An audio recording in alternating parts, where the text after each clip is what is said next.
Bapak punya 26 kapal, 14 kapal sudah lewat 30 tahun. Kapal Mutiara Sentosa umurnya sudah 35 tahun. Kapal Putri Yasmin umurnya sudah 34 tahun. 4 entitas bekerja dengan basis data yang terpisah. Nggak terkonek satu sama lain loh. Ujungnya apa? SAR ketika mencari jumlah korban, dia nggak tahu berapa orang yang dicari. Dia nggak tahu. Saya sampaikan sama Bapak, Pak, manifest itu nggak ada yang benar, Pak. Kita bicara itu bukan karena kita mau kritik Bapak. Bukan. Tapi kita mencari penyempurnaan, Pak. Agar ke depan ini tidak terjadi lagi. Kemudian Pak Mori Hanafi bersiap-siap Pak Sujatmiko. Bismillahirrahmanirrahim. Assalamualaikum warahmatullahi wabarakatuh. Selamat siang. Salam sejahtera bagi kita semua. Pimpinan dan para anggota Komisi 5 yang saya hormati, Pak Menteri, Kepala BMKG, Kepala Basarnas, dan seluruh jajaran yang saya muliakan. Pertama-tama, terima kasih Pak Ketua dan pimpinan. Jadi saya sebetulnya lagi berpikir, ini kita ketemu nih ngapain gitu deh. Ya. Tahun lalu kita ketemu membahas hal yang sama terkait dengan tenggelamnya KMP Tunu Pratamajaya. Kurang lebih pembahasannya kayak begini semua. Basarnas kasih bicara, BMKG, Pak Menteri, KNKT, sama semua. Nggak ada bedanya, Pak. Yang jadi pertanyaan saya, sederhananya Pak, waktu itu ada rekomendasi. Sudahkah rekomendasi-rekomendasi pada saat kita membahas tenggelamnya KM Tunu Pratamajaya itu ditindaklanjuti? Udah belum, Pak? Bapak waktu itu KNKT, Bapak kasih berapa rekomendasi? Udah belum, Pak, ditindaklanjuti itu rekom-rekom itu? Izinkan saya membahas dua aja, Pak, kapal yang besar, Pak. Yaitu kapal Mutiara Sentosa dan Putri Yasmin. Kapal Mutiara Sentosa umurnya sudah 35 tahun. Kapal Putri Yasmin umurnya sudah 34 tahun. Dalam kesempatan ini saya mau melokalisir hanya dua, Pak, persoalan. Yang pertama manifest, yang kedua usia kapal. Karena kalau kita lihat dari laporan BMKG, ini cuaca normal, Pak. Ombak masih dalam batas yang wajar. Kecepatan angin masih dalam batas yang wajar. Ini yang saya penjelasan dari Bapak. Terkait dengan apa yang terjadi, Pak. Kemudian truk terbakar dan tidak bisa dipadamkan. Kalau saya bisa mengambil kesimpulan sementara bahwa memang ada kemungkinan memang alat-alat karena usia kapal yang sudah tua dan mungkin rem ceknya itu tidak pernah dilakukan. Tidak memadai untuk memadamkan api. Ini asumsi saya, Pak. Melihat usia kapal yang sudah semakin tua. Saya mau bacain sama Bapak kapal-kapalnya Pelni sekarang. Nggak tahu ada di rute, Pak. Ada, Bapak. KM Tidar umurnya sudah 35 tahun. KM Sri Mau umurnya sudah 35 tahun. KM Binaya umurnya sudah 32 tahun. KM Awu umurnya sudah 35 tahun. Tilang Kabila 31 tahun. KM Lawik 40 tahun. KM Tata Mailau ini 30 tahun, Pak. 30 tahun punya Bapak. KM Bukit Raya 31 tahun. KM Dobon Solo 32 tahun. Ini kita bicara ini. Bapak punya 26 kapal. 14 kapal sudah lewat 30 tahun. Kemudian saya mau tanya sama Bapak. Pada tahun 2024, Bapak sudah dapat kesempatan PMN. Kok belum ada progres ya, Pak? Tahun 2024, 1,5 triliun. Tahun 2025, 2,5 triliun. Tahun 2024 DP-nya. 2025 itu terminnya. Terus kok saya lihat baca laporannya dengan bangganya, wah iya ini disimpan, didepositokan. Ada bunganya.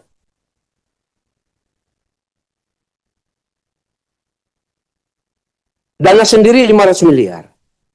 Dari 4,5 triliun, itu cuma untuk 3 kapal. Betul, Pak? Yaitu KM Unsini, yang targetnya akan selesai di tahun 2029, di semester 1, KM Kelimutu akan selesai di semester 2 tahun 2029, dan KM Lawit akan selesai di tahun 2023.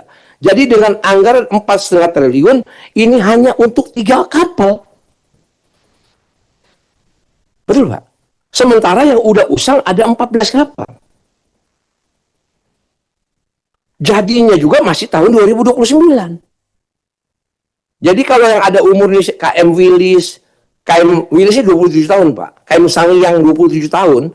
Kalau tahun 2030, berarti umurnya sudah 31 tahun. Nah, kita dihadapkan pada situasi seperti ini, Pak, sekarang. Tiba akal, tiba pikiran.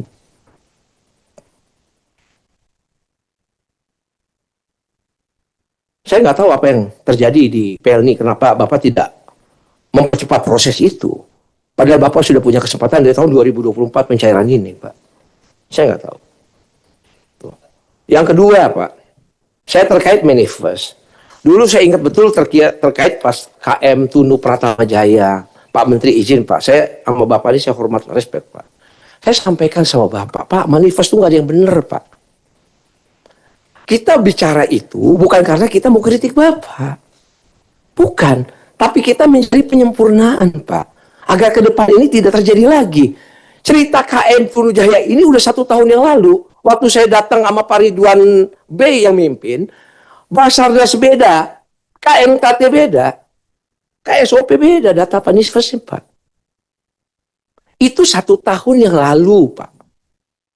Kita bicara itu di sini, di ruangan yang sama, kemudian kami kunjungan kerja ke Banyuwangi dalam kaitan dengan itu.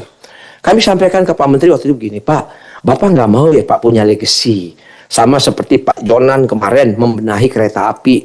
Itu kereta dulu apa nggak amburadulnya, Pak. Orang naik di atap, Pak. Orang naik di lokomotif, Pak. Tapi bisa bagus sekarang. Saat ini tantangan terbesar kita memang ada di sini, Pak. Nah ini kan saya bukan ngerti Bapak ya, Pak. Tapi saya bisa membayangkan begini, Pak. Jangan-jangan tahun depan kita ngumpul lagi semua kayak begini. Kesimpulannya tetap dua. Kapal yang sudah tua, yang alat-alatnya tidak berfungsi, dan manifest yang nggak jelas. Pertanyaan saya, mau sampai kapan kita gini? Gitu, Pak. Nah, saya ini sebenarnya Pak Menteri yang saya sangat hormati, saya ini pengguna kapal itu, Pak. Ketika waktu Bapak lakukan pembenahan, 3 bulan itu bagus, Pak. Kami dari mobil turun, mana KTP-mu? Saya kasih KTP saya, Pak. 3 bulan sebelum itu kembali ke laptop. Apa gue laptop ya, Pak? Cukup supir sama kalau ada ajudan 1. Hanya itu yang diambil datanya, Pak. Ada berapa orang di mobil? 8 orang. Nah, itu. Cuma dicatat itu, Pak. Nah, ini kan tentu kita tidak inginkan, Pak. Nah, maksud saya bukan kritik Bapak nih, Pak. Tapi ini kan tantangan kita. Kita mau apain situasi seperti ini, Pak? Apa akan kita biarkan ini terus terjadi? Ya? Atau mungkin kita harus benahi, Pak. Saya udah catat, Pak. Banyak hal. Ya? Berbagai usaha juga dilakukan oleh semua stakeholder.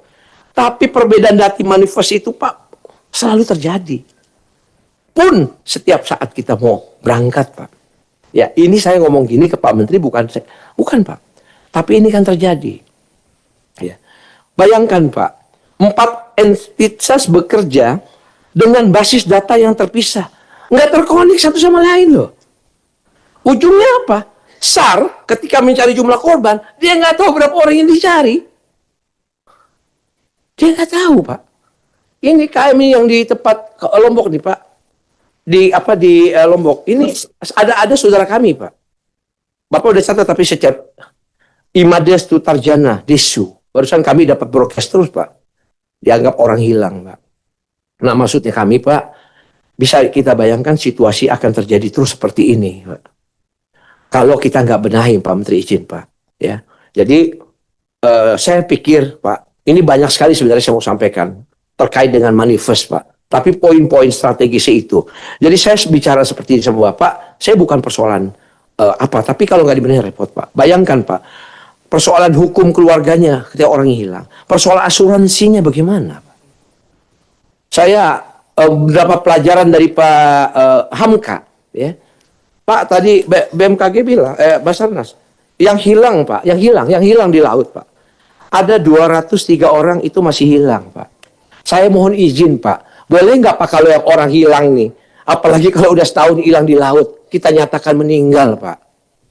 Kalau dia hilang di hutan, nggak apa-apa kita bilang hilang Pak. Kalau dia hilangnya di laut Pak, ya maaf Pak, pasti kan sudah meninggal itu Pak. Ini demi kepastian hukum. Saya memahami diksi yang dimaksud oleh Pak Hamka, Pak. Tapi untuk kepastian hukum di selanjutnya, Pak. Seperti yang terjadi di KM apa nih, yang di Lombok ini 5 orang hilang, Pak. Kan ada toleransi lah. Masa kalau 2 bulan hilang di laut kita masih mengatakan itu orang hilang? Dia udah meninggal lah, Pak. Baik, Pak. Yang di Selayar dimakan ikan mawar. Siap. Terus lagi Pak, izin Pak Ketua, ini masalah Basarnas. Dia udah menyelamatkan operasi ada 601. Saya cuma mengatakan begini Pak. Basarnas ini kita prihatin dengan anggarannya. Ini baru bicara di laut, belum di darat. Belum ini di NTT kemarin Bapak juga turun, tim-timnya. Setiap bencana Basarnas turun, anggarannya nggak cukup Pak. Saya mau kira-kira begini bayangan Pak. Kalau anggaran itu ada di Basarnas, itu sama aja kalau di keluarga anggarannya di kita.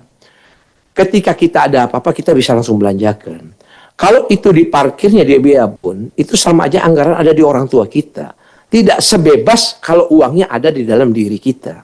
Karena itu dalam kesempatan ini, Pak Ketua, mengingat begitu banyaknya bencana-bencana, perlu kita pikirkan juga anggaran Basarnas ini benar-benar bisa ditambah. Terakhir Pak, terakhir dan yang terakhir, izin Pak Menteri. Terkait dengan pembenahan ini, saya juga sudah sampaikan kepada Bapak, izin Pak Menteri. Air Potex itu nggak benar, Pak. Saya mendapat jawaban, ya kita sedang benahi. Tapi masih, Pak. Ceritanya masih dipul di satu tempat. Tidak dipisah. Tolong Pak Menteri, Bapak pisah, Pak. Karena saya sudah menghitung dan saya masih dengan pendapat saya bahwa kerugian negara setiap tahun itu sebesar 400 miliar. Saya bisa pertanggungjawabkan pembicaraan saya itu, Pak. Dalam berbagai kesempatan saya tidak merubah angka itu karena memang kerugiannya sampai dengan 400 miliar. Tolong Bapak pisah supaya Angkasa Pura bisa tambahan 400 miliar itu agar Angkasa Pura tidak perlu disuntik lagi dari Danantara. Dia bisa mandiri untuk membangun bandara-bandara yang ada di seluruh negara kita, di seluruh negeri kita. Mungkin ini yang dapat kami sampaikan Pak Ketua, lebih kurangnya mohon maaf. Assalamualaikum warahmatullahi wabarakatuh.